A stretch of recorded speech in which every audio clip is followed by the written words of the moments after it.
வணக்கம். நோக்கத்தை விழித்தெழச் செய்தல் என்ற தலைப்பில் நமது அன்பிற்குரிய தாஜி மாஸ்டர் வழங்கிய பண்டாரா அருள் செய்திய நம்ம தொடர்ந்து படிச்சிட்டு இருக்கோம். இதுவரைக்கும் நம்ம படிச்சுள்ள விஷயத்துல முக்கியமானது, முதல்ல உங்களுக்கு ஆன்மீக பயிற்சியில ஈடுபடுறதுக்கான சாத்தியக்கூறுகள் இருந்தும் உங்களால முறையா பயிற்சி பண்ண முடியலன்னா, நீங்க உங்களை நீங்களே கேட்டுக்கொள்ள வேண்டிய கேள்விகள் 2. ஒண்ணு, நீங்க லட்சியத்தின் மேல நீங்க ஏன் பயிற்சி செய்யறீங்களோ அந்த விஷயத்து மேல ஒரு அன்போட இருக்கிறீங்களா, இல்ல உலக வாழ்க்கையில இருக்கிற பிரச்சனைகள்ல இருந்து விடுபடுறதுக்காக அதை செய்யறீங்களாங்கிறத முதல்ல செக் பண்ணிக்கோங்க. அன்பினால் செய்யப்படுகின்ற பயிற்சி ஒரு புல்லிங் பவரோட, ஒரு ஈர்ப்பு சக்தியோட ரொம்ப வேகமாக இலக்கை நோக்கி உங்களை இழுத்துட்டு போகும். இந்த பிரச்சனையினால் உந்தப்படுகின்ற பயிற்சியானது அந்த பிரச்சனை குறைஞ்ச உடனே, கொஞ்சம் செட்டில் டவுன் ஆன உடனே அப்படியே அதனுடைய அந்த தீஜுவாலையானது அணைந்து போயிடும். அதனால முதல் விஷயம் இதை டெஸ்ட் பண்ணிக்கோங்க. 2வது, சோம்பல்னால உங்கள் பயிற்சி தடைப்படுது அப்படின்னு நீங்க நினைச்சீங்கன்னா நல்லா தெரிஞ்சுக்கங்க, சோம்பல் என்பது ஒரு தடை அல்ல. ஏன்னா அது தனிப்பட்ட விதத்துல அது எந்த விதமான ஒரு அறிகுறி அப்படின்னா, நமக்குள்ளார இருக்கக்கூடிய ஆற்றல் ஒரு நோக்கம் இல்லாமல் அப்படியே டார்மெண்டா உறங்கிக்கிட்டு இருக்கு அப்படிங்கிறதுடைய அறிகுறி தானே ஒழிய, சோம்பல் உடையவர்கள் எல்லாம் சக்தி அற்றவர்கள் அல்ல, ஆற்றல் அற்றவர்கள் கிடையாது. உங்களுக்குள்ளார ஆற்றல் இருக்கு. அதை அவர் சொல்றாரு, நெருப்பு அங்கேதான் இருக்கிறது, ஆனால் அந்த தணல் தூண்டப்படாமல் இருக்கிறது. அது மாதிரிதான் இருக்குங்கிறது. சரி, அப்ப அந்த சோம்பலை நீக்கிக் கொள்வதற்கான முதல் படி என்ன? உங்களுடைய வாழ்க்கைக்கு ஒரு நோக்கத்தை கற்பித்துக் கொள்ளுங்கள். உங்களுடைய செயல்பாட்டுக்கு ஒரு நோக்கம் இருக்கணும். அவங்க பயிற்சியை ஒரு நோக்கத்தோடு இணைத்துக் கொள்ளுங்கள். நோக்கம் இல்லாத எந்த ஒரு செயல்பாடும் எந்த விதத்திலையும் அந்த செயல்பாட்டை தொடர்ச்சியாக செய்ய முடியாது அப்படிங்கிறத சொல்லிட்டு, அதுக்கு ஜப்பானிய மொழியில இக்கிகாய் அப்படிங்கிற விஷயத்த சொல்றார். உங்களுடைய இக்கிகாய் என்ன அப்படிங்கிறதை நீங்கள் தெரிந்து கொண்டிருந்தால் நீங்க மிகுந்த உயிர்ப்போடு வாழ முடியும். சரி, நோக்கம் எனக்கு இருக்கு, ஆனா வெறும் நோக்கம் மட்டும்தான் இருக்கு, அதுக்காக நான் எந்த செயல்பாடும் செய்யல, வெறும் நோக்கத்தை மட்டும் மனசுக்குள்ளார வச்சுக்கிட்டு இருக்கேன் அப்படின்னா, அந்த வாழப்படாத அந்த நோக்கமே, அந்த உயிர் பெற்ற அந்த நோக்கமே உங்களுக்கு பெரிய பாரத்தை மனசுல கொடுத்துடும். அப்ப நோக்கம் இருக்கிறதோட அந்த நோக்கத்துக்கான செயல்பாடும் இருக்க வேண்டும். இது ரொம்ப அவசியம். இதெல்லாம் ஸ்டெப் பை ஸ்டெப்பா தாஜி சொல்லிட்டே வர்றாரு. சரி, எனக்கு நான் அன்போட பயிற்சி செய்ய ஆரம்பிச்சிட்டேன், எனக்குள்ளார சோம்பல் இருக்குது, அதை நீக்கிக்கிறதுக்கு என்னுடைய நோக்கம் என்னங்கிறது எனக்கு தெரிஞ்சிருச்சு. ஆனா அந்த நோக்கத்தை நான் உயிர்ப்பித்துக் கொள்வதற்கு என்ன செய்வது? 2 வழி தாஜி சொல்றார். ஒன்று, உங்களுடைய காலை நேர தியான பயிற்சி. அந்த தியான பயிற்சியில உங்களுக்குள்ளார போகின்ற அந்த பிரணாகுதியானது உங்களுடைய நோக்கத்தை உயிர்ப்படைய செய்கிறது. எதுக்காக நான் தியானம் பண்றேன் அப்படிங்கிற விஷயத்தை, இந்த உயர் சுயம் அப்படின்னு ஒண்ணு உள்ளுக்குள்ளார இருக்கு, அதோட நான் கனெக்ட் ஆகணும் அப்படிங்கிற விஷயத்தை நினைவூட்டுகிறது. இன்னொன்னு சத்சங்கம், சக பயணிகளோடு நீங்கள் செல்கின்ற அந்த நேரம், இந்த நோக்கம் உயிர்ப்போடு இருக்கின்ற ஒரு மனிதரோடு, அதாவது மாஸ்டரோடு நீங்கள் ஒன்றாக இருக்கின்ற நேரம், இவையெல்லாம் உங்களுடைய நோக்கத்திற்கு உயிர் பூட்டுவதற்கான வழி. இதனாலதான் பண்டைய பாரம்பரிய மரபுகள் எல்லாமே இந்த மாதிரி ஒன்று கூடி இருத்தல், வாரத்துக்கு ஒரு நாள் நம்ம ஒன்று கூடுற மாதிரி ஒரு விரதம், ஒரு திருவிழா, இதெல்லாம் வச்சு மக்களை ஒரு இடத்துல சேர்க்கறதுக்கு காரணமே அவங்களுக்குள்ளார இருக்கின்ற அந்த நோக்கத்தை உயிர் பூட்டுதல், விழித்தெழ செய்தல், அதற்கான வழிதான் அது அப்படின்னு சொல்றாரு. இது வரைக்கும் நம்ம படிச்சிட்டோம். ஸோ நமக்கு எல்லாமே தெரிஞ்சு போச்சு. இப்ப அடுத்த கட்டம் என்ன அப்படிங்கிறதான் இன்னைக்கு நம்ம பார்க்க போறோம். முதல் அடியை எடுத்து வைத்தல். எல்லா விஷயமும் கான்செப்டா உங்களுக்கு கொடுத்தாச்சு. இனிமே நீங்க என்ன செய்யணும்? செயல்ல இறங்கணும். திறன் மேம்படுத்தும் வல்லுநர்கள் கவனிக்க தவறுகின்ற சிலவற்றை விவேகிகள் எப்போதுமே அறிந்திருந்தனர். தேக்க நிலையில் இருந்து வெளிவருவதற்கு நீங்கள் சிந்திப்பது உதவாது. அதிலிருந்து வெளிவருவதற்கு நீங்கள் செயல்பட வேண்டும்.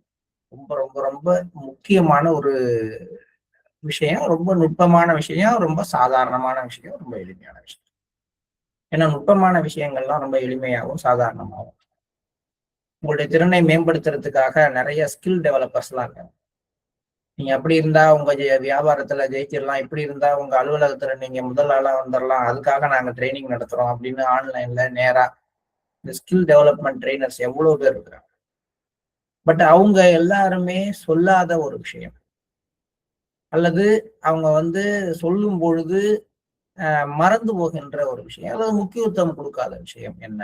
அதே நேரத்துல நம்முடைய ஞானிகள்லாம் முக்கியத்துவம் கொடுத்து சொல்லிட்டு இருக்கிற ஒரே ஒரு விஷயம் அது என்ன அப்படின்னா, சிந்திப்பதனால் நீங்கள் எந்த ஒரு விஷயத்தில் இருந்தும் விடுபட முடியாது, அல்லது சிந்திப்பதனால் எந்த ஒரு விஷயத்திலையும் நீங்க ஜெயிச்சிட முடியாது. இப்ப நான் இன்னைக்கு இங்க உட்கார்ந்துட்டு எப்ப பார்த்தாலும் நான் இந்த டிஸ்ட்ரிக்டினுடைய கலெக்டர் ஆயிடணும்னு சிந்தித்து கொண்டே இருந்தால் என்னால அந்த நோக்கத்தை அடைய முடியாது. ஒரு மாணவன் சிந்தித்துக் கொண்டே இருப்பதனால் மட்டும் நான் முதல் மதிப்பெண் வாங்கிவிடணும் சிந்தித்துக் கொண்டே இருந்தால் மட்டும் முதல் மதிப்பெண் வாங்கிட முடியாது. ஒரு தொழில் முனைவோர் ஒரு தொழிலை ஆரம்பிக்காமலேயே இந்த தொழிலை ஆரம்பிப்பேன், இந்த தொழிலை ஆரம்பிச்சா இதுல இந்த அளவுக்கு லாபம் வரும், இந்த மாதிரி லாபம் வந்ததுன்னா அதை இதுல இன்வெஸ்ட் பண்ணுவேன், இதுல இன்வெஸ்ட் பண்ணா இதுல எவ்வளவு வரும்னு சிந்தித்து கொண்டே இருந்தால் வந்துருமா? பாபுஜி சொல்லுவாரு, நீங்க உங்களுக்கு நான் பணம் கொடுக்கணும், லாட்டரி சீட்ல விழுந்து பணம் வரணும், ஒரு அதிர்ஷ்டமா உங்களை பணம் தேடி வரணும்னா கூட நீ சிந்திச்சுக்கிட்டு இருந்தா என்னால கொடுக்க முடியாது. குறைஞ்சபட்சம் நீ லாட்டரி சீட்டாவது வாங்கியிருந்தா தானே நான் லாட்டரி சீட்ல உனக்கு பணம் வாய்க்க முடியும் அப்படின்னு ஒரு அபியாசிட்ட ஒரு நகைச்சுவையா ஒரு கேட்கிற மாதிரி ஒரு ஒரு ஒரு நிகழ்ச்சியை பத்தி அப்பப்ப பேசுவாங்க. ஆக தேக்க நிலை அப்படின்னு நமக்குள்ளார வந்துடுது. எங்கேயோ ஒரு இடத்துல நம்ம ஸ்டாக்னேட் ஆகிறோம், எங்கேயோ ஒரு இடத்துல நம்மளுடைய பயிற்சியில ஒரு தொய்வு வருது. இதுல இருந்து நான் விடுபடணும்னு நினைப்பதனால் மட்டும் அதிலிருந்து விடுபட முடியாது. அப்ப நீங்க என்ன செய்யணும்னா, நீங்க எங்கேயோ ஒரு இடத்துல திரும்பி விடுபடுவதற்கான ஒரு முயற்சியை ஆரம்பிக்க வேண்டும். நீங்கள் செயல்பட வேண்டும். ஏதாவது நீங்க you have to act, you have to do something.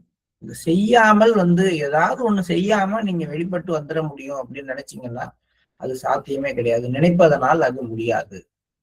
அந்த இயக்கம் அபரிமிதமாக இருக்க வேண்டும் என்ற ஒரு அவசியம் இல்லை. ஒரு தேக்க நிலையிலிருந்து வெளியில வரணும்னா உடனடியா நான் கடுமையாக முயற்சி செஞ்சு அதுல இருந்து வெளியில வரணும்லாம் இல்ல. அந்த முயற்சி ரொம்ப சின்னதா கூட இருக்கலாம். அதாவது எனக்கு தியானமே பண்ண முடியல அப்படின்னா அதுக்காக நான் உட்கார்ந்து மல்லு கட்டி 1 மணி நேரம் கண்ணை மூடி கஷ்டப்பட்டு அப்படிலாம் செய்யணும்னு இல்ல. தியானமே சரியா பண்றது இல்ல அப்படிங்கிற நிலைமையில இருந்து மாறுறதுக்காக ஒரு 5 நிமிஷம் தியானம் பண்ணுவோம் அப்படின்னு கூட நம்ம ஆரம்பிக்கலாம். அததான் சொல்றாரு, நீங்க ஆரம்பிக்கிறது இந்த தேக்க நிலையிலிருந்து வெளியில வர்றதுக்கு ஆரம்பிக்கிற இடம் ஒரு அபரிமிதமானதாக இருக்க வேண்டிய அவசியம் இல்லை. அது மிக இயல்பானதாக இருந்தாலே போதும். பாபுஜி ஒரு முறை மக்கள் முயற்சி செய்கிறார்கள் ஆனால் செய்ய முனைவதில்லை என்று அந்த வேறுபாட்டில் இருக்கும் உண்மையை வெளிப்படையாக கூறினாள். இந்த ட்ரை அண்ட் அட்டம்ப்ட் அப்படின்னு தாஜி சொல்றாரு. எல்லா மக்களும் ட்ரை பண்றாங்க, யாருமே அட்டம் பண்ணுவதில்லை. அட்டம்ப்ட் அப்படிங்கிறது வேற, ட்ரை என்பது வேற. இப்ப ஒரு பரீட்சை நடக்குது அப்படின்னா அந்த பரீட்சையில அடுத்த தடவை ஜெயிக்கிறதுக்காக திரும்பவும் பரீட்சை எழுதுறவன் அட்டம்ப்ட் பண்றான். போற போக்குல ஒரு விளையாட்டு நடந்துகிட்டு இருக்கு, அந்த விளையாட்டுல இல்ல ஒரு ஏதோ ஒரு விஷயத்துல நமக்கு ஒரு வாய்ப்பு கிடைச்சதுன்னா செஞ்சுதான் பார்ப்பேன், வந்தா வரட்டும் வராட்டி போட்டோம் அப்படின்றது முயற்சி. அதுல பாசிட்டிவிட்டி நெகட்டிவிட்டி ரெண்டும் இருக்கு. ஒரு வேலை ஜெயிக்கலாம்னா பரவாயில்ல, சும்மா ஒரு முயற்சி பண்ணுவோமே அப்படிங்கிறது ஒரு விதம். இந்த மாதிரி நிறைய பேர் பரீட்சை எழுதுவாங்க. இந்த மாதிரி நிறைய பேர் ஒரு ஏதோ ஒரு சின்ன சின்ன விஷயங்கள் ஒரு முயற்சி பண்ணி பார்ப்போம், ஒரு போன் பண்ணி பார்ப்போம், வந்தாங்கன்னா ரைட்டு தானே அப்படின்னு பாக்குறது எல்லாமே முயற்சி. ஆனால் அந்த பரீட்சையை எழுதுவேன், இதுல மார்க் வாங்கணும், இதுல ஜெயிச்சிருவேன், இதுல இருந்து இதுக்கு போயிடுவேன் அப்படின்னு எடுக்கிறதெல்லாம் முயற்சி கிடையாது, அதெல்லாம் முனைதல். இப்போ ஒரு போட்டித் தேர்வு இருக்கு, அந்த போட்டித் தேர்வுக்காக சும்மா எழுதி பார்ப்போம், ஜெயிச்சா வேலை கிடைக்கும் இலக்கியம்னா அட்டம்ப்ட் இல்லை, அது ட்ரை. அதுக்காக ஒரு 5 வருஷ படிப்பை சும்மா முயற்சி பண்ணுவோம், படிச்சு முடிச்சோடனே கிடைச்சா வேலை கிடைக்கட்டும், கிடைக்காட்டி போட்டுன்னு விடுவோமா? அந்த மாதிரி ஒரு முயற்சி எடுப்போமான்னு எடுக்க மாட்டோம். ஒரு 5 வருஷம் படிக்கணும் அப்படின்னா கட்டாயம் யோசனை பண்ணி இதை செலக்ட் பண்ணி இதை படிச்சு முடிச்சு இதுல இருந்து இந்த வேலைக்கு போகன்றோம். அப்ப நீண்ட கால செயல் திட்டங்கள் எதுலையுமே அட்டம்ப்ட் தான் இருக்கணுமே ஒழிய முயற்சி இருக்கக்கூடாது. முயற்சி அப்படிங்கிறது 2 பாசிபிலிட்டிஸும் உள்ளது. அதை சொல்றாரு, முயற்சி என்பதில் தோல்வி அடைவதற்கான அனுமதியும் உள்ளடங்கி உள்ளது. முயற்சி செய்யறவங்க எல்லாம் என்னன்னா சேஃபர் ஜோன்லயே இருந்துகிட்டு ஒரு காலை மட்டும் வெளியில அப்படி எடுத்து வச்சு பாக்குறது. குளிக்கிறதுக்கு முயற்சி செய்யறவன் நல்லா சில்லு தண்ணி இருக்கிறப்ப கரையில உட்காந்துட்டு ஒரு காலை எடுத்து தண்ணியில வச்சு பாக்குறது. அப்பா சில்லு ரொம்ப சில்லுன்னு இருந்தா காலை எடுத்துக்கிறது. இது குளிக்க முயற்சி செய்யறவன்.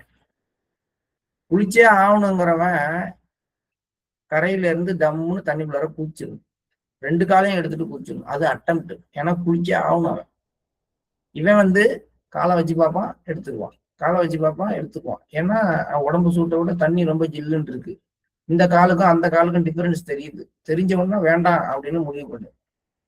அப்ப அது மாதிரி ஒரு கால் பாதுகாப்பான தளத்தில் வைக்கப்பட்டு கொண்டு செய்வது முயற்சி. செய்ய முனைவது என்பது முற்றிலும் வேறுபட்டது. அது ஒருவரது முழு இருப்பையும் ஒரே திசையில் செலுத்துகிறது. அதுக்கு டைரக்ஷனே கிடையாது. முடிஞ்சா அதை செய்வோம், முடியலன்னா திரும்பி வந்துருவோம்னா அது முயற்சி. செஞ்சுதான் ஆகணும், இதுதான் வழி, இதுலதான் போயாகணும் அப்படின்னா டோட்டலா எனர்ஜி ஃபுல்லா அங்க இருக்கு. அப்ப அது முனைப்பு. அதனாலதான் ஏன்பா முனைஞ்சு நின்றுட்டு இந்த வேலையை செய்யற அப்படின்னா அவன் அதை விட்டுட்டு வேற வேலைக்கு போக மாட்டான். அதுதான் செய்வேன்னு முனைஞ்சுக்கிட்டு இருக்கான் அப்படிங்கிற வார்த்தையை நம்ம கிராமங்கள்ல அதிகமா நம்ம பயன்படுத்துவோம். முனைஞ்சு நின்றுட்டு அந்த வேலையை செஞ்சுக்கிட்டு இருக்கான் அப்படின்னா அதை தவிர அவனுக்கு வேற எதுவும் இல்லை, ஒரே திசையில அவனுடைய சிந்தனை இருக்கு. அப்ப இது எல்லாமே ஒரு விஷயத்தை தான் சொல்ல வருது. நீங்க செய்ய வேண்டியது முயற்சி அல்ல, நீங்கள் முனைய வேண்டும். அதை விட ரொம்ப முக்கியம், நீங்கள் செயல்பட வேண்டும். செயல்பட்டால் மட்டும்தான் ஒரு தேக்க நிலையிலிருந்து வெளியில வர முடியும். சரி, இலக்கை அடைவதற்கான தூரம் சாத்தியமற்றதாக தோன்றும் போது என்ன செய்வீர்கள்? எப்படிங்க, நான் முயற்சி செய்யலான்னு தான் நினைக்கிறேன், ஆனா முடியாது. இன்னைக்கு நான் தியானத்துல உட்காரணும்னு நினைக்கிறேன், என்னால முடியல. சாத்தியமற்றதாக தோன்றும் போது என்ன செய்யறது? 3/4 மணி நேரம் இப்ப இருக்கிற என்னுடைய டென்ஷன்ல என்னால 1/2 மணி நேரம்லாம் கண்ண மூடிலாம் உட்கார முடியாதுங்க அப்படிங்கிற நிலைமையில ஒருத்தர் இருக்காரு. இல்ல இந்த மாஸ்டர் சொல்றாரு, இந்த ட்ரெட்மில், வாக்கிங் போற ட்ரெட்மில் இன்னைக்கு போகணுங்கிறப்ப 30 நிமிஷம் சாத்தியமே கிடையாது என்னால அப்படின்லாம் தோணுது. ட்ரெட்மில்லில் 30 நிமிடங்கள் நடக்க வேண்டும் என்பதை என்னுடைய மனம் இருக்குது. சாத்தியம் கிடையாதுப்பா, நாளைக்கு நடந்துக்கலாமே, 30 நிமிஷம் எப்படி நடக்க முடியும்? ரொம்ப டயர்டா இருக்கு, நைட்டே வேற ரொம்ப கம்மியா தான் சாப்பிட்டேன், எப்படி என்னால 30 நிமிஷம் நடக்க முடியும்? இன்னைக்கு விட்டுட்டு நாளையில இருந்து ஆரம்பிப்பேன்னு மனம் சொல்லும் பொழுது அது சிந்தனை. அதுக்கு பதிலாக 30 நிமிஷமோ 25 நிமிஷமோ ஒரு 5 அல்லது 2 அல்லது 3 நிமிஷம் முதல்ல நடக்க ஆரம்பிப்போம், அப்புறம் முடிவு பண்ணிக்குவோம் அப்படின்னு நான் ட்ரெட்மில்ல ஆன் பண்ணி நடக்க ஆரம்பிச்சோம்னா 2 நிமிஷம் 3 நிமிஷம் ஆகுது, 3 நிமிஷம் 5 நிமிஷம் ஆகுது, 5 நிமிஷம் 1/2 மணி நேரம் ஆயிடுது. அப்புறம் நிறுத்துறது கிடையாது. நான் ஆரம்பிக்கிறப்ப இவ்வளவு தடை இருக்கு.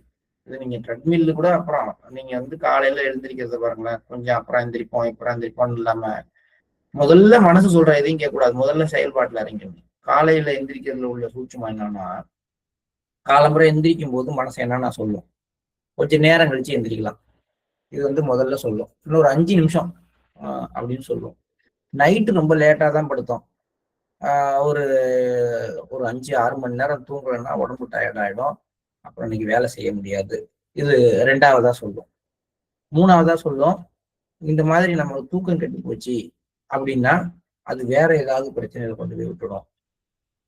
ஒரு நாள் தூங்குனா என்ன குறைஞ்சி போகுது, அப்படியே கொஞ்சம் லேட்டானா ஆயிட்டு போகுது நாளையில இருந்து, இதெல்லாம் மனசு சொல்லும் இல்லையா? இதை விட நிறைய விஷயங்கள்லாம் சொல்லும், அதெல்லாம் வேண்டாம். நம்ம இப்ப இதெல்லாம் சொல்றது எது? மனசு. இப்ப நம்ம என்ன பண்ணணும்? தூங்கி எந்திரிச்ச உடனே மனசு சொல்ற எதையுமே கேட்காம எந்திரிச்சு முகம் கழுவி பிரஷ் பண்ணிட்டு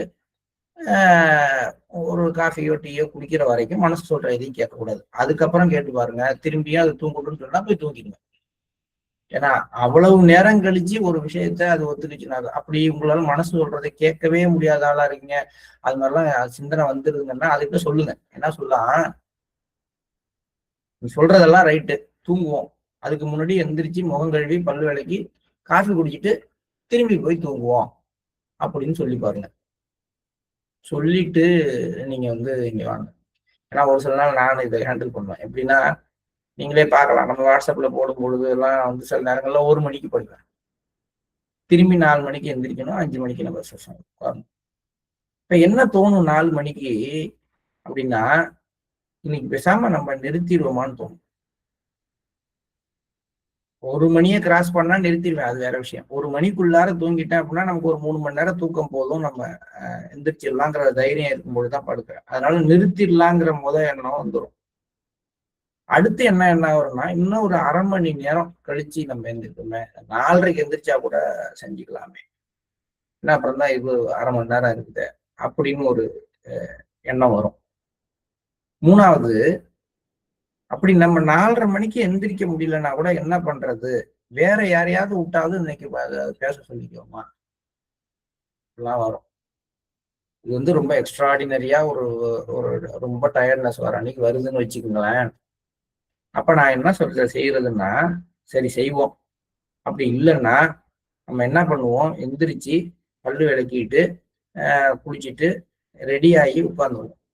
உட்காந்து யாராவது வருவாங்க இல்லையா, மீட்டிங்க்கு வந்தோடனே அவங்கள்ட்ட கொஞ்ச நேரம் பேச சொல்லிட்டு இன்னைக்கு நீங்க டிஸ்கஸ் பண்ணுங்கன்னு சொல்லிட்டு அப்புறம் நம்ம தூங்க போயிடுவோம் அப்படின்னு என் மனசுக்கு சொல்லிட்டு எந்திரிப்பேன். எந்திரிச்சு ப்ரஷ் பண்றதுக்குள்ளாரையே உடம்பு ஃப்ரெஷ் ஆகி படிச்சுன்னு ஆயிடும். அப்புறம் வேற எதுவுமே எனக்கு தேவைப்படாது. இங்க எக்ஸ்ட்ராடினரி சிச்சுவேஷன்ல உண்மையிலேயே ஒரு 3 நாள் 4 நாள் தொடர்ந்து தூக்கம் இல்லாம 3 மணி நேரத்துல இருக்கு, உடம்பு டயர்டா இருக்குன்னா ஆட்டோமேட்டிக்கா முடிச்சுட்டு, மீட்டிங் முடிச்சுட்டு, காலம்பரை தியானம் முடிச்சுட்டு, ஒரு டீ குடிச்ச பிறகு திரும்பி யோசனை பண்ணி பார்ப்பேன், இப்ப எனக்கு உண்மையிலேயே ரெஸ்ட் வேணுமான்னு. உடம்பு கெஞ்சுது, கொஞ்சம் டயர்டா தான் இருக்கிற மாதிரி இருக்குன்னா அப்ப போய் 1 மணி நேரம் தூங்கும். இது ரொம்ப ரேரா நடக்கும் எப்பயாவது. இப்ப என்னன்னா, இது நான் அப்ளை பண்ற விஷயத்த தான் உங்களுக்கு சொல்றேன். நம்ம அப்ளை பண்ற விஷயத்த தான் தாஜின்னு சொல்றாரு. தாஜி என்ன சொல்றாரு, உங்களுக்கு ட்ரெட்மில்ல நடக்கணும் 30 நிமிஷம் முடியாதுன்னு உங்க உடம்பு மறுக்குதுன்னா 30 நிமிஷம் வேணாம் 2 நிமிஷம் நடக்கும்னு ஆகுங்க. இது எதுமைய இந்த மறுப்பு மனதுல இருந்தா வருதே ஒழிய உடம்பு அதனுடைய இனர்ஷியாவில இருந்து அந்த நிலைம சக்தியிலிருந்து வெளியில வர முடியாம மனசை செயல்பட வச்சுக்கிட்டு இருக்கு. உடம்புக்கும் மனசுக்கும் உள்ள வித்தியாசம், உடம்பு மெதுவா இயங்கும், மனசு வேகமா இயங்கும். நீங்க இத சொன்னா உங்களுக்கு வித்தியாசமா தெரியும். ஆனா ஒரு விஷயம் சொல்றேன் பாருங்களேன். இப்ப நீங்க 2 வீலர்ல போக பழக்கப்பட்டுட்டு நடந்து போக சொன்னா என்ன செய்றீங்க? நம்ம எல்லாம் அதாவது சோம்பேறித்தனம் தானே நினைக்கிறோம். ஆக்சுவலா என்னன்னு கேட்டா, 2 வீலர்ல போறப்ப மைண்டோடைய வேகத்துக்கு கொஞ்சம் ஓரளவுக்கு ஒத்து போற மாதிரி உங்களுடைய மூவ்மெண்ட் இருக்கு. அதை நடக்கும் பொழுது மனசு போற வேகம் வேறையாகவும், நம்ம நடக்கிற வேகம் அதை விட ரொம்ப கம்மியாகவும் இருக்கு. இது 2ம் மேட்ச் ஆகாம இருக்கு. இந்த மேட்சிங் நீங்க தொடர்ந்து 2 வீலரை ஓட்டிக்கிட்டே இருக்கும் பொழுது அப்படியே லெஸ் ஆகிட்டே போகுது. நீங்க ஒரு 60 கிலோமீட்டர் ஸ்பீட்ல வண்டியில ஒரு இங்க இருந்து கடைக்கு போறதுக்கு ஒரு 10 நிமிஷம் ஆகுற மாதிரி ஒரு சூழ்நிலை இருக்குன்னா, நீங்க அந்த வேகத்துலதான் உங்க மைண்டை வச்சிருப்பீங்க. அந்த மைண்டு வேகத்துக்கு நீங்க நடக்க ஆரம்பிச்சீங்கன்னா போகுமா? போகாது. அப்ப என்னமோ ஒரு பெரிய ஒரு கஷ்டத்துல இவ்வளவு தூரம் எப்படி நடக்கிறது அப்படிலாம் வருதுன்னா அது சோம்பேறித்தனமோ மலைப்போ கிடையாது.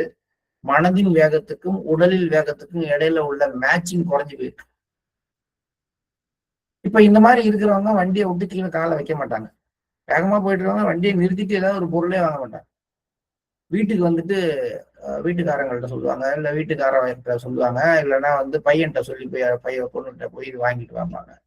வண்டியில ஏறினா நடுப்புற இறங்குறதுக்கு மனசு வராது. காரணம் அந்த வேகம், மைண்டோட வேகம். இறங்குனா வேகம் குறைஞ்சிடும். ஒரு டிரைவரை பாருங்க, வண்டியை எங்கேயாவது நிறுத்த சொன்னா ரொம்ப யோசனை பண்ணி தான் நிறுத்துவாரு. காரணம் என்னன்னா அவங்க அந்த வேகத்தோட செட் ஆயிடும். இது மாதிரி நம்ம மைண்டும் ஃபர்ஸ்ட் உடம்போட வேகத்துக்கு செட் ஆகி நிற்கும். அதனால அது என்ன பண்ணும், இங்கேயே இருக்கணும் அப்படின்னு தான் நினைக்கணும். இப்ப ட்ரெட்மில் மாதிரி ஒரு விஷயத்த ஆரம்பிக்கிறோம் அப்படின்னா, இப்ப என்ன பண்ணுது, உடம்பு கொஞ்சம் வேகமா இயங்க ஆரம்பிச்ச உடனே அந்த இயக்கம் மனதுக்கு 2க்கும் மேட்ச் ஆன பிறகு அது ஒன்றும் சரி பரவாயில்ல, இன்னும் கொஞ்ச நேரம் தான் பண்ணுவோமே, 5 நிமிஷம் பண்ணோம், இன்னொரு 5 நிமிஷம் பண்ணிட்டு தான் இறங்குவோமே அப்படின்னு நினைச்சு அதுக்கப்புறம் கடைசியா என்ன ஆகுதுன்னா 30 நிமிஷத்துல இப்ப நிறுத்துறதுக்கு முடியாது. ஏன்னா இப்ப உடம்போட வேகம் அதிகமாயிருக்கு. நிறுத்துனா மனசுக்கு பிடிக்காது. இதை நீங்க மைண்டையும் உடம்பையும் இந்த வேகம்ங்கிற ஃபார்முலாவோட மேட்ச் பண்ணி பாத்தீங்கன்னா நிறைய நேரத்துல இதுதான் நடக்குது. அதனாலதான் நம்மளால ஒரு வேலையை வந்து நைட்டு 11 மணி வரைக்கும் செய்யறதுனால செஞ்சுக்கிட்டே இருக்கோம், நிறுத்த மாட்டேங்கிறோம்.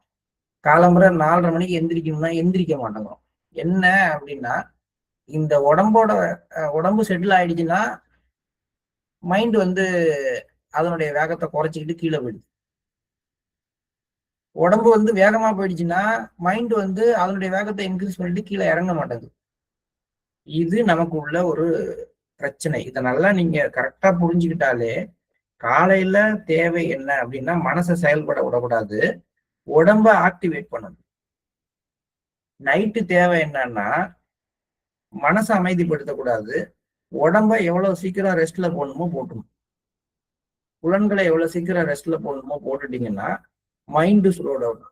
அப்ப நீங்க 9 மணிக்கு படுக்கணும்னா 8 மணிக்கு வந்து சாப்பிடணும். 8:30 மணிக்கெல்லாம் வீட்டுல வந்து தேவையில்லாத லைட் எதுவுமே எரியக்கூடாது. வீட்டுல ஒரு கிட்டத்தட்ட இருட்டான ஒரு சூழ்நிலை வரும். இதெல்லாம் நமக்கு சாத்தியமா? அப்படி இருந்தாதான் வந்து தூக்கம் தன்னால வரும். ஸோ ட்ரெட்மில்ல வாக் பண்ணணும்னாலும் யூ ஹேவ் டு ஸ்டார்ட். தூங்கணும்னாலும் we have to start somewhere else. இப்போ தியானம் பண்ணோம்னா இதே தான் தியானத்துக்கும். உங்களுக்கு தியானம் பண்ணவே பிடிக்கல, என்னால 1/2 மணி நேரம்லாம் உட்கார முடியாது, ரொம்ப அஜிடேட்டடா இருக்கு, ஒரு இரிட்டேட்டிவ் மூடு இருக்கு, உட்கார்ந்தாலே வேற சில பிரச்சனைகள் தான் என் காதுல விழுது, அதனால இன்னைக்கு வேணாம் அப்படின்னு தியானம் தோன்ற அன்னைக்கு நீங்க வேணான்னு நினைக்காம ஒரு 5 நிமிஷம் உட்காந்துருங்க, ஒரு 3 நிமிஷம் உட்காந்துருங்க. இந்த 3-4 நிமிஷம் தியானத்தை கூட பண்ணிவிடுவாங்க. கிளீனிங்ல உட்காரவே பிடிக்காது, உட்கார்ந்தா 2 நிமிஷத்துல எழுந்திரிச்சிடலாமா, உட்காந்துட்டு கண்ணை மூடினோடனே வேணாம் அப்புறம் கொஞ்ச நேரம் கழிச்சு பண்ணுவோம் அப்படின்லாம் தோணும். அப்ப நம்ம என்ன பண்ணணும் அப்படின்னா, ஒரு 5 நிமிஷம் மட்டும் கிளீனிங் பண்ணுவோம், ஒரு 5 நிமிஷம் மட்டும் தியானம் பண்ணுவோம் அப்படின்னு ஆரம்பிச்சிட்டோம்னா அப்ப என்ன ஆகுதுன்னா நம்ம பாடி மைண்டு வந்து ஒரு ஒரு ஒரு இடத்துல மேட்ச் ஆக ஆரம்பிச்ச உடனே அடுத்து அது உள்ளர இழுத்துட்டு அடுத்து அந்த கிளீனிங் ப்ராசஸ் ஸ்டார்ட் ஆயிடும்.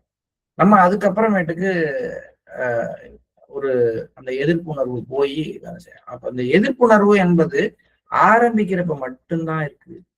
இது வந்து பெரிய ரகசியம். இதைதான் சொல்றாரு, நம்ம விவேகிகள் அனைவருமே இந்த ரகசியம் தெரிந்தவர்களாக இருந்ததுனால செய் அப்படிங்கிற ஒரு வார்த்தையை மட்டும் தான் சொன்னாங்க. செய்ய ஆரம்பி, சிந்திக்காத, ஸ்டார்ட் இட் சம்வேர். ஏதாவது ஒரு வேலை, நீங்க வாலண்டியர் ஒர்க்கே பாருங்களேன், அவ்வளவு வேலை கிடக்கும். இவ்வளவு தட்டையும் நம்ம எப்படி கழுவ முடியும்?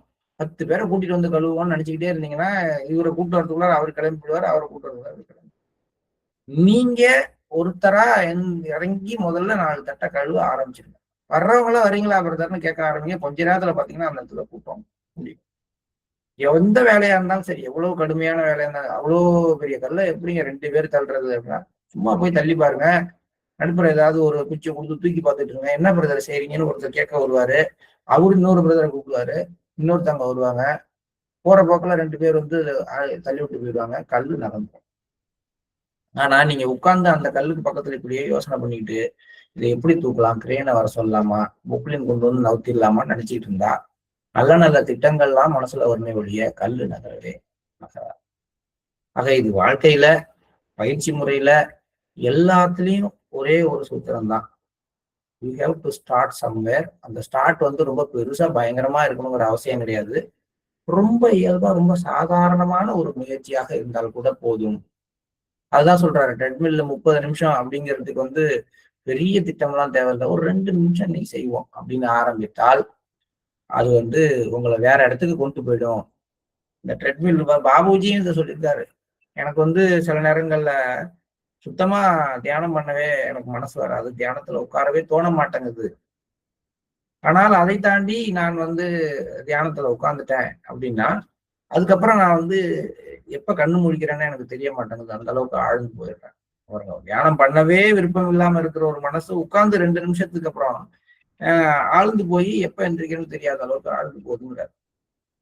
அதுவும் முடியாத போது என்ன பண்றேன், அந்த மாதிரி ஒரு சூழ்நிலை இருக்கு. சில நேரங்கள்ல நீங்கள் யாராவது என்னிடம் பயிற்சி பெற வந்தால் அன்பர்கள் யாராவது வரும் பொழுது அப்ப இந்த சோம்பல் உடைஞ்சு உள்ள போயிடுது. இதெல்லாம் பாபுஜி அவரோட டைரியிலேயே எழுதிட்டார். ராஜி அதையே நமக்கு புரியுற மொழியில கீழே இறங்கி வந்து கொடுக்குறார். இப்ப நான் இந்த ட்ரெட்மில்ல நடக்கிறப்ப அந்த அதிசயம் நிகழ்கிறது. 2 நிமிடங்கள் 5 நிமிடங்களாக மாறுகிறது. 5 நிமிடங்கள் 15 நிமிடங்கள் ஆகிறது. நான் இதை உணர்வதற்கு முன்பே 30 நிமிடங்கள் கடந்து விடுகின்றன. தொடங்குவதற்கு மறுத்த உடல் இப்போது முடிப்பதற்கு மறுக்கிறது. இதுதான் அதனுள் இருக்கின்ற ரகசியம். அப்ப நீங்க ஒரு முயற்சியிலேயே முழு தூரத்தையும் கடக்க வேண்டிய அவசியம் எதுவும் இல்லை. முதல் அடியை எடுத்து வைப்பது மட்டும்தான். அப்ப தூங்கி எழுந்திருக்கிறதுல இப்ப எந்திரிச்சா இன்னுமே தூங்கவே மாட்டேன், இன்னைக்கு ஃபுல்லா அப்படியேதான் இருப்பேன்லாம் இல்ல. ஒரு 5 நிமிஷம் எந்திரிச்சு ப்ரெஷ் பண்ணிட்டு ஒரு டீ சாப்பிட்டுட்டு அப்புறம் படுத்துக்குவோம் அப்படின்னு நினைச்சு கூட எந்திரிக்கலாம். அதான் முதல் அடி. அந்த 5 நிமிஷம் என்ன பண்ணும், அப்புறம் வந்து பளிச்சுன்னு வெளிச்சமாயிடும். அதுக்கப்புறம் டக்குன்னு அவ்வளவுதான், தூக்கம் கலைஞ்சிது.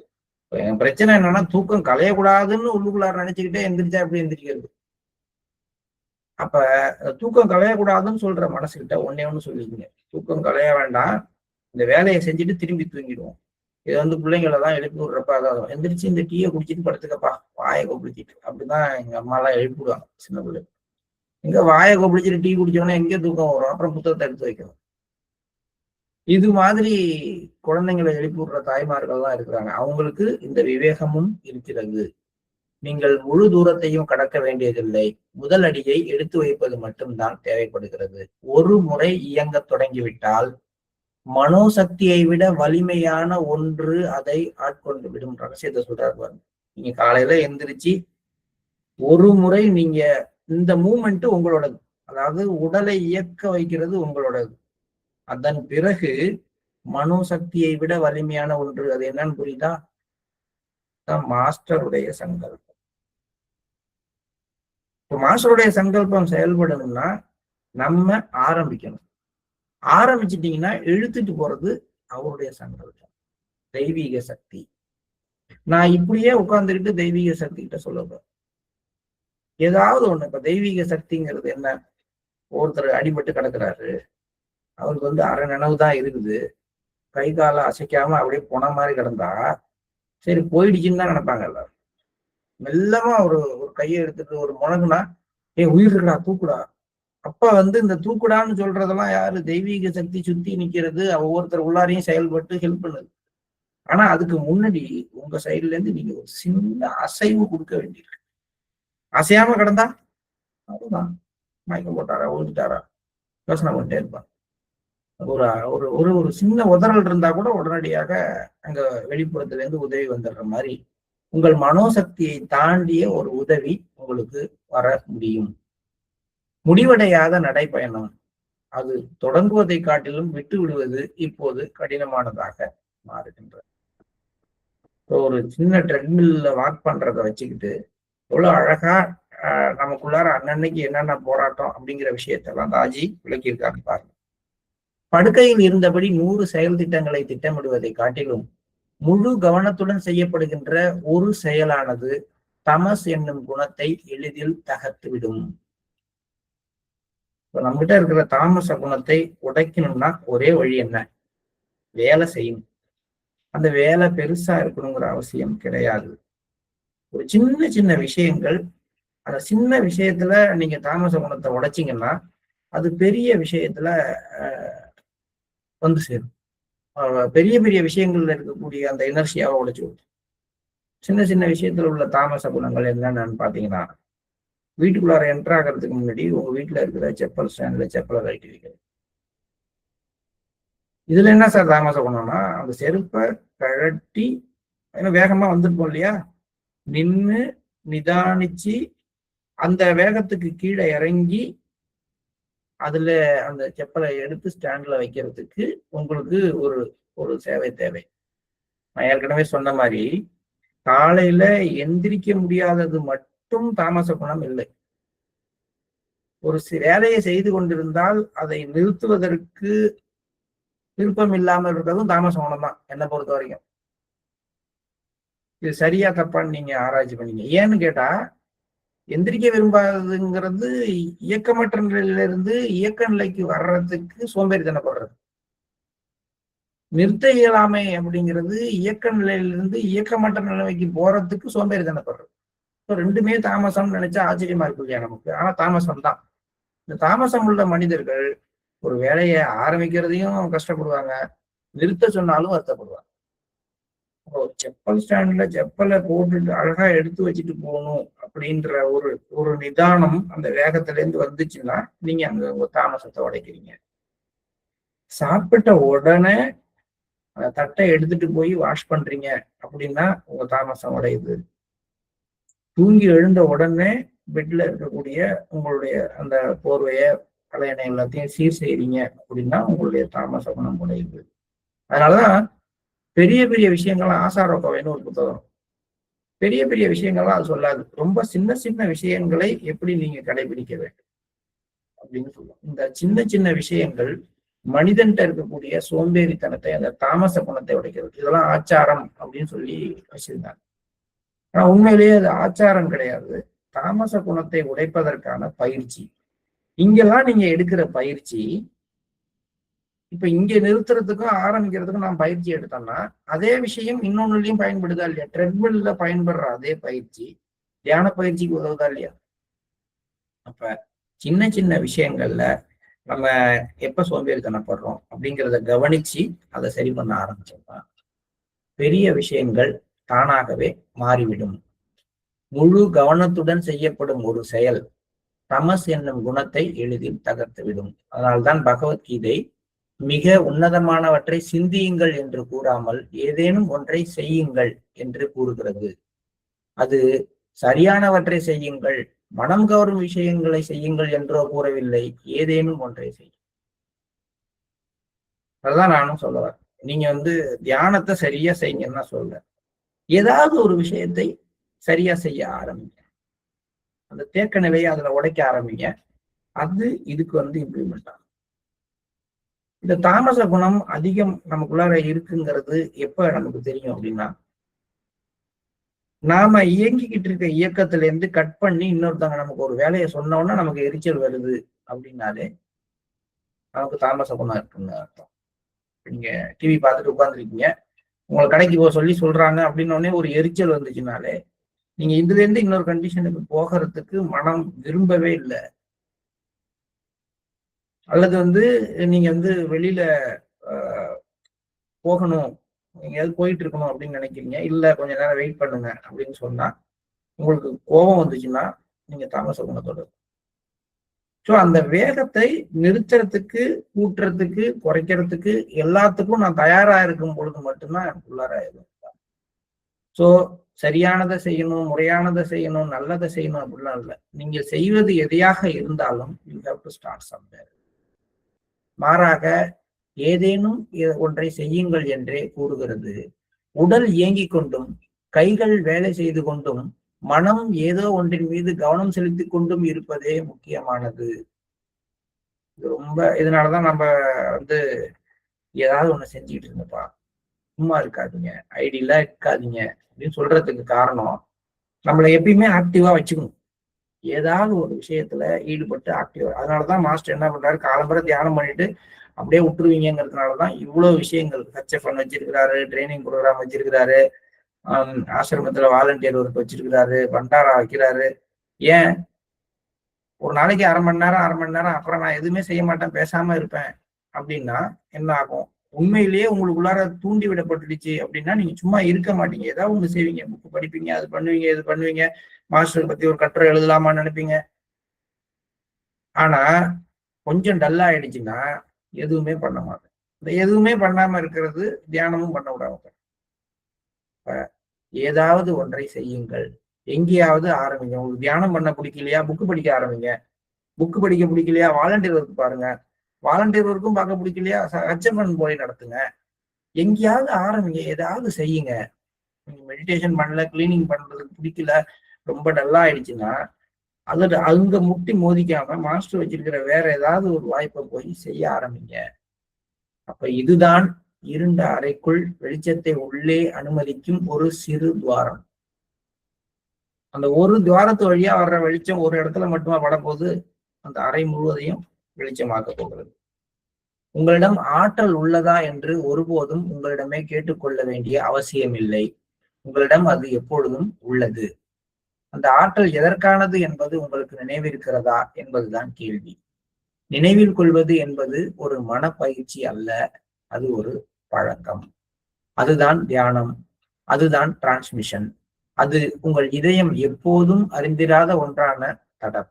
ஒரு ஆழ்ந்த இயக்கம், உள்ளார்ந்த வலி, தவிப்பு போன்றவற்றை உங்களிடம் தெரிவிக்கும் வரை அன்றாடம் பொறுமையுடன் இதயபூர்வமாக அமர்கின்ற பகட்டற்ற செயலாகும்.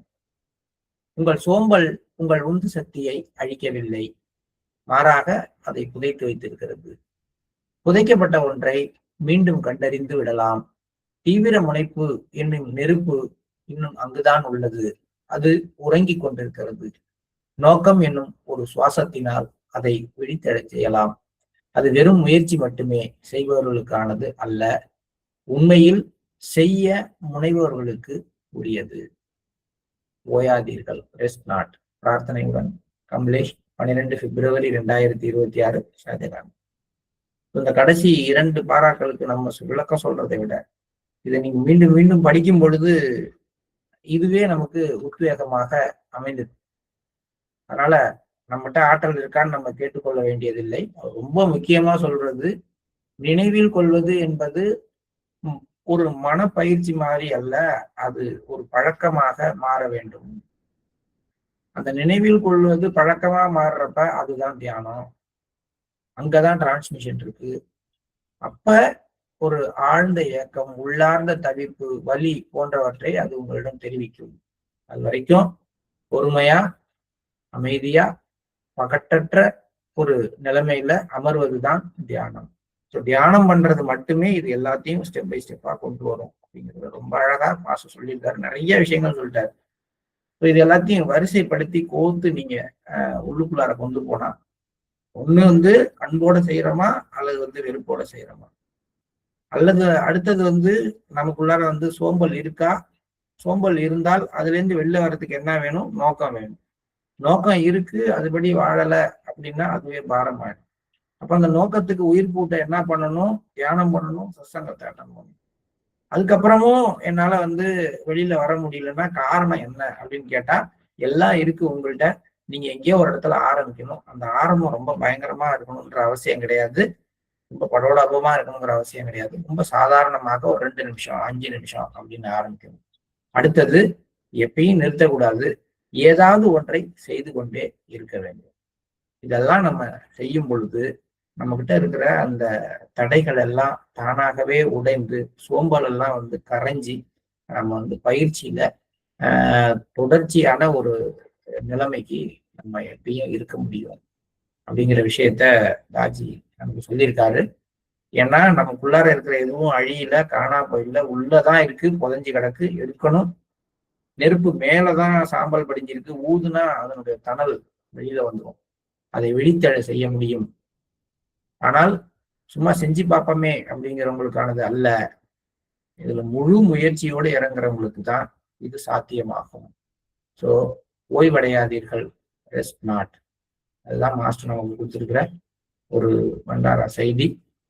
நமக்குள்ளாரையும் நம்ம இதை எல்லாத்தையும் ஆராய்ந்து பார்த்து எங்கெங்கெல்லாம் நம்ம எதெல்லாம் இம்ப்ளிமெண்ட் பண்ண முடியோ பண்ணுவோம். இனி நாம் ஓய்வடைய மாட்டோம்.